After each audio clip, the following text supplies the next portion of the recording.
Welcome to the Careers by Jenn podcast, episode 160.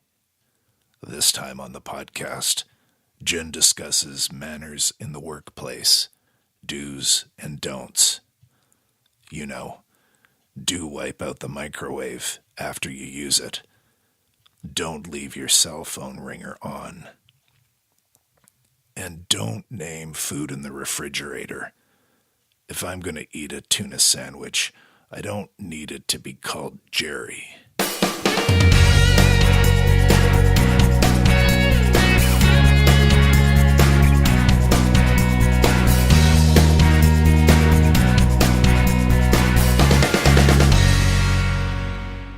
Hey there, welcome to the Careers by Jenn podcast, the podcast that helps you to get the job, love your work, and advance your career. I'm Jenn Swanson, and thanks so much for tuning in. I can't exactly remember where I was recently, some business of some kind where the service was so bad that I turned to somebody beside me, another customer, and I whispered, "Rude!" And then that person burst out laughing and agreed with me. And that got me thinking, what has happened to manners? Why do they matter? And how can they make a difference to you and to your career and to your workplace? I wonder. This is my topic for today. And before I jump into that, if you're looking for help getting your job search started, if you are even just beginning to think about maybe making a career move, I have a free 5-day Jumpstart Your Job Search challenge designed for you. The challenge part is that every single day for 5 days, I send you an email that asks you to complete one task. And so what your job is to complete that one task day by day for 5 days. And by the end of those 5 days, you will have come so far and you will be so ready for getting going on a job search. Lots of people have successfully gone through it and it's open for you right now. So come on over to careersbyjenn.com and you'll see it on the right-hand side of the front page. Click on the picture of me pointing up at the words and you're going to be able to join right there. So it's fun, it's free, and it moves you forward. Okay, so what has happened to manners? Well, thankfully they still exist in lots of places. But not in as many places as they should, I think. My humble opinion, I suspect that we can all work on having better manners in the workplace and everywhere, not just in the workplace. Bad manners irk me. They upset me. And I don't really want to be around people who are rude or thoughtless with their manners. And then I remember that I interrupt people sometimes. And that's bad manners on my part. I get so excited about what I want to ask them or something that I want them to know that I can't wait until they stop talking to tell them. And I realize, wow, that was really rude of me. And so it's something that I'm constantly trying to work on. And I think we all have something in our repertoire of manners that we could work on. I think every single person has something that needs working on. I always make sure to compliment parents when I hear polite children in restaurants and other places. I used to have people compliment me, and I remember being really grateful for that because enforcing the manners with kids is a lot of work. It's relentless. It's exhausting sometimes, and yet it's so worth it. Doing the work with children when they are little is giving them a gift because children with good manners grow up to be adults with good manners, and adults with good manners have a valuable asset that sadly not everyone has. So why do good manners, this asset you hopefully already have or that you're working on, why do they matter? Manners, good ones, can lead to positive attention because having them attracts people. This asset gets noticed. Good manners can lead to increased customer sales. Good manners reduce friction and invite collaboration. And here's a sad one. It's a sad one to me anyway. Good manners are not so common anymore, and so they actually stand out. We were in a Fred Meyer's store in Washington State this week doing some grocery shopping for my in-laws who live there. And the cashier and I were chatting, and when the bill came, there was some change required. So Scott made some comment about, I have a pocket full of change, hang on one second. And as he was digging into his pocket to find the correct change to give her, she told us a story. She told us that a few days earlier, an elderly woman came to the till with her groceries, and when it came time to pay, she pulled out a little plastic bag full of coins. And the woman in line behind the elderly woman said in a big loud voice, "You're not going to pay for your groceries with that, are you?" And the cashier was so taken aback by this rudeness and by this lack of manners that she turned to the woman in line and said, "She most absolutely is, and you are going to wait here patiently while she does it." The cashier said she couldn't believe what had come out of her own mouth, but then she also couldn't believe how rude the person in line was. And she said to me, "What if that was all the money in the world that the elderly woman had? What if that's all she had? We have no idea. So what happened to being patient and being polite?" And we all kind of shook our heads at this story before we said goodbye to the cashier. Are we in such a hurry all the time that manners just go out the window? Are we so used to saying whatever we want to online that it's bleeding over into our live face-to-face conversations too? I'm wondering, is the current cultural collective storm of mudslinging allowing us to feel like we can say anything we want to at any time? I'm wondering about this. I really am wondering about this, and I want to know what you think. Do you think things have changed recently all at once, or has this been a gradual loss of courtesy and of good behavior and of good manners? Let me know what you think, because I truly am curious about this. How can good manners make a difference in your life, in your career? Well, they make a difference wherever you are. But as far as work goes, good manners exhibit professionalism. You will be seen to be far more professional if you have nice manners. And I don't mean just the regular holding doors open for people behind you. I'm amazed at how many people don't do that. They just drop the door and in your face almost, some people. But I'm not talking about holding doors open and saying please and thank you. I'm talking about manners like being on time and respecting other people's time, responding when you say you will, showing up when you say you will, being considerate, not gossiping, using proper email technique, email etiquette. You don't start your emails unless it's someone you know really well with "hey," and an exclamation mark. Listening without being distracted or without looking at your phone is good manners. Listening well, not interrupting, as I mentioned before. Sending thank you emails, or better yet, handwritten notes after someone has taken extra time with you for something, or after someone has done something for you or helped you in some way. Showing respect for others, even if they are not being polite themselves. These are all things that make up good manners, and beyond the please and thank you and that kind of thing. And so I did promise you some do's and don'ts. I've been talking a lot about things that you should be doing, and we'll still do that. Some don'ts, as intro voice said, definitely don't eat anybody else's lunch. There are things that you shouldn't do, like talk loudly in your workspace, and especially if you're talking about personal things. The typical things like don't eat stinky food at your desk. You should be going out for lunch somewhere out of your workspace. But if you have to eat at your desk, hopefully it's not something that's smelly and distracting to people or overwhelming for people. There are things that are bad manners that involve poking your nose into other people's business. There was a person that I used to work with who used to come over to my desk area all the time and want to tell me all about her love life and all about her boyfriend, and she asked all sorts of really personal questions of me, and I didn't know her all that well, and I wasn't really sure about sharing that kind of information with her because we didn't really have a relationship.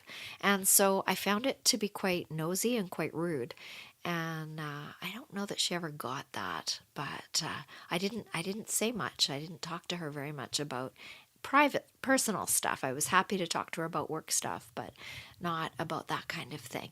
So that's kind of rude. Be careful that the relationship is solid before you start sharing that kind of information, because not everybody wants to talk about that. I'm just thinking of other don'ts off the top of my head here. Because there are so many do's, things that are good manners to do, and so many things that aren't. One of the things that drives some people to distraction is the hitting reply all when you're replying to a group of people. If you don't need to hit reply all, that can be considered to be rude, because perhaps you just need to convey one piece of information to one person and not everyone else needs to see it. And you can clutter up people's inboxes, especially if you've got 50 people on your group email list. So that kind of thing is considered to be rude and not so professional. There are lots of things, and I'm sure you can think of many of them, that would qualify as don'ts in the workplace. Things like personal grooming. I can't believe some people will actually sit and cut their toenails and that kind of thing. And that's just very rude and bad manners, and will not make you friends or deepen your relationships. So those kinds of things, personal grooming at your desk, there's a bathroom for that, or better yet, do that at home. So those are some of the things that you probably don't want to do in the workplace. Wearing too much perfume, too much cologne can be considered rude, especially if people have allergies or sensitivities to scent. There are a lot of workplaces that are scent-free now. And the same goes with body odor. Make sure you've washed a couple of times this week so that you're not. And if you've eaten garlic and you've got really bad breath, be aware of that, and perhaps don't stand so close to people. That's another thing that is considered quite rude. And one of our kids was quite dismayed the other day because she had somebody that stood way too close to her, and she actually, thankfully, is confident enough in herself to ask them to step out of her personal space bubble, she said. And she asked them to step back because the person was getting too close to her. And so be aware of how close you stand to people when you're speaking to them. There are some people that really, really don't like to be that close to you, and that can be considered to be rude and bad manners. And invading someone else's space, it can make people feel really uncomfortable. So be careful with that as well.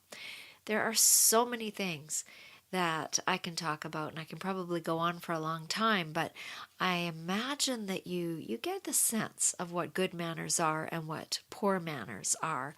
And again, I'm not in the workplace, I'm not talking about just the pleases and thank yous. Those are important, but I'm talking about the deeper things, the bigger things, the things that make up and will make the difference between you being seen to be professional and not.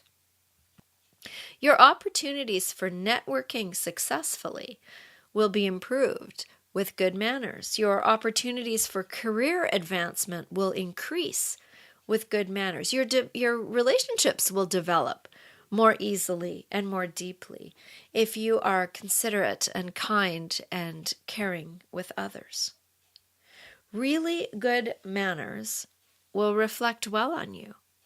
You'll be seen and remembered as being polite, as being conscientious, as being courteous, as being professional. And this can only help your career aspirations. I've done a few podcasts on professional behavior, and I have a whole section in the book that I wrote, What They See, How to Stand Out and Shine in Your New Job.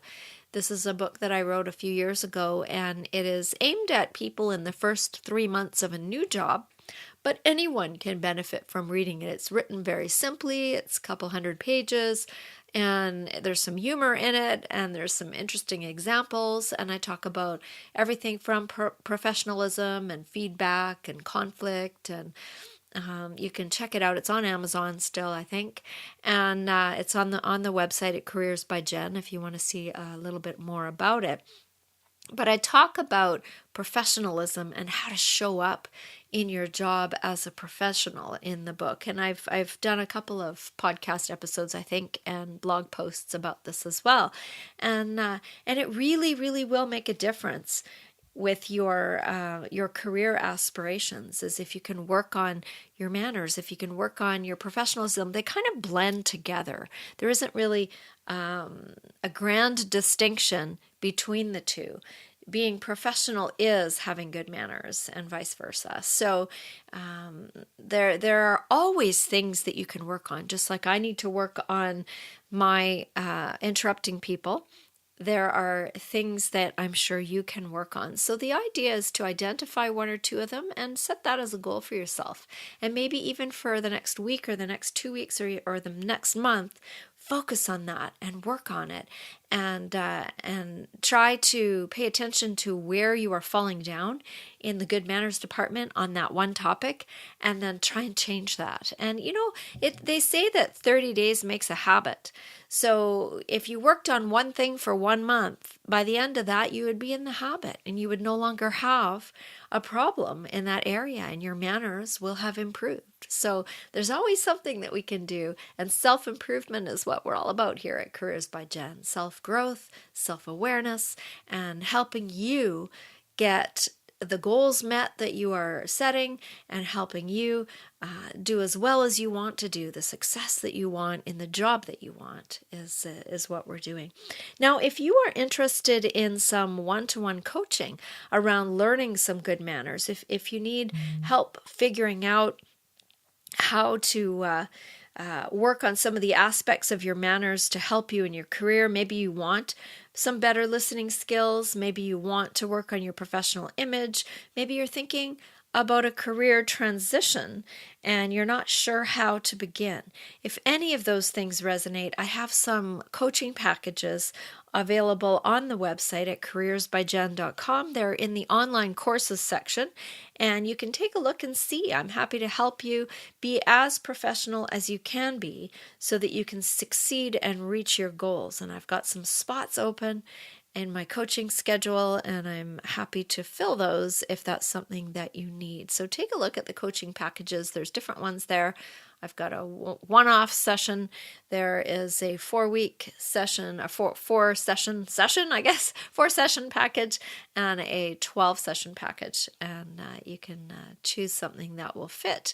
And we can also do a 15-minute chat before you sign up for any of those to see if we are a fit, because you want to work with a coach that you resonate with. And so I'm always happy to talk to somebody who's interested for 15 minutes for free and see if we both want to work with each other. Well, it's a very short episode this week. There's so much going on. And next week, we're going to be talking about mindfulness, and that will be a longer episode. And then I've got some guests lined up in the near future on various topics, some very interesting people. So I'm not going to say who or when yet, just because I'm not exactly sure when these episodes with guests will get published. But I definitely know that next week is just me, and it will be on the topic that is very popular right now, the topic of mindfulness. So I'm going to bring you that next week.